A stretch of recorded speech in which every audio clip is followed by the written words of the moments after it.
We can't learn about conflict without learning about negotiation.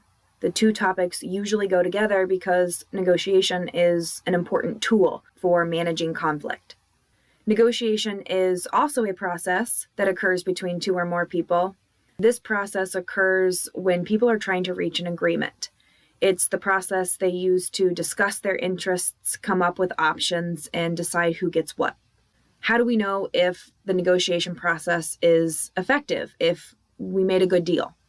We often evaluate the agreement itself. We look at the details and the value of the options.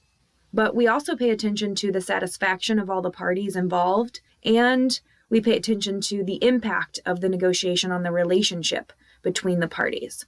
Are they happy with the outcome? Are they happy with the process used? Are they likely to work with the other party again?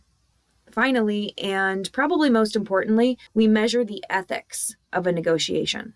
Does the agreement impact others who are not involved in the process? And if so, how? Does the agreement help or hinder the greater good of the group, the broader community?